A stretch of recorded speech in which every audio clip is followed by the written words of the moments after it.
एक जना कहत न कि पवन आ खेसारी कुकुर हलो तो का हाल बा भाई लोग। आशा करतनी कि मस्त होखबा जा और स्वस्थ होखबा जा। आ उ कहे वाला भाई हवन उन्होंने लोग के क्षेत्र के हवन लाल बिहारी नाम ह। तो भाई हम इतना बता दिया चाहतनी कि केहू के कुकुर आ सियार कहला से केहू कुकुर सियार ना हो जाला। आई अपने आप के बहुत बढ़िया मने कलाकार समझत न, उतने कलाकार अच्छा रही तो तोहरों के लोग सम्मान करी तो दुलार प्यार दी। केहू के कुकुर आ सियार बना देला से हम ज़्यादा बड़ा ना हो जाए, वायरल ना हो जाए। अगर हम केहू को कुकुर सियार बनावत है न तो पवन खेसारी के दुवरिया पर गाय गोरु जौन बनले बा वैसन वैसन वैसा चारा खियावत हो उनकरा दुवरिया पर। अरे तू का उन लोग को कुकुर बनैबा भैया। देखो हम कहम कि केहू ओखो केहू के बोले के आज़ादी बा, लेकिन उतनो आज़ादी नहीं खे कि भाई हम ही बनावत नहीं, हम ही केहू को कुकुर बनाई या सियार बनाई। हालांकि पवन खेसारी का नाम लेतनी न तो पक्का वीडियो चली, लेकिन उनकरे नाम पर चली। ई ना कि हम उन लोग को कुकुर सियार बना दिया वही से वायरल हो जाए, कबो ना भैया।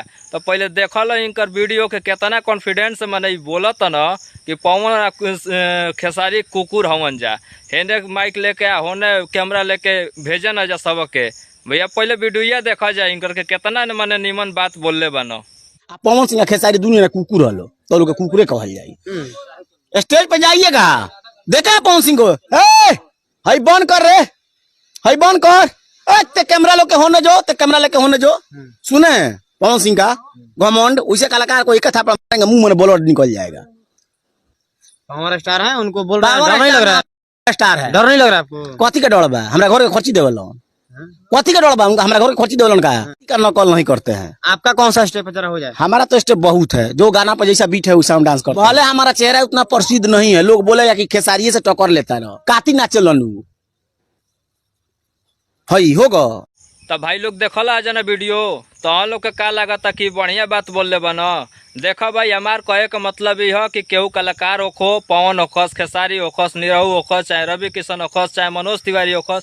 भाई देखो कलाकार आ चाहे बेकलाकार केहू के इज्जत सम्मान जब ले करब ना भैया। अगर हाँ हमारा आगे बढ़े के बा न तो उनकरा से अच्छा कह के आगे बढ़ के देखावा तो हमनी के का आम जनता का उन्होंने लो नाम लिहन जा कि हाँ भैया कोनो काम अच्छा कैले बटे आ कोनो कलाकारी करता कि हमनी से आगे निकल गई। अरे यार कुकुर सियार बना देला से हम आगे निकल जाई।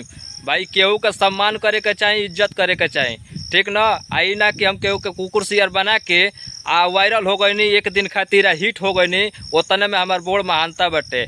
काम कर ऐसा भैया कि पवन खेसारी का उनकरा से बढ़िया बढ़िया कलाकार बना जा, उन्होंने से ऊपर भी बना जा।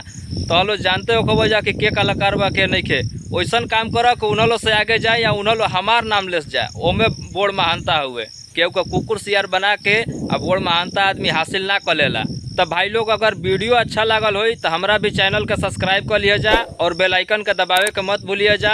और हाँ भाई हमारा चैनल पे 250 गो सब्सक्राइबर हो गए बढ़ जा, ओकरा खातिर दिल से धन्यवाद जे भी हमारा के सब्सक्राइब कैले बटे। और ढेर सारा उनकरा के भाई प्यार ऐसा ही सपोर्ट बनैले रही जा, ऐसा ही दुलार देले रही जा, ऐसा ही हम वीडियो आप लोग के दियल करम और देखावल करम।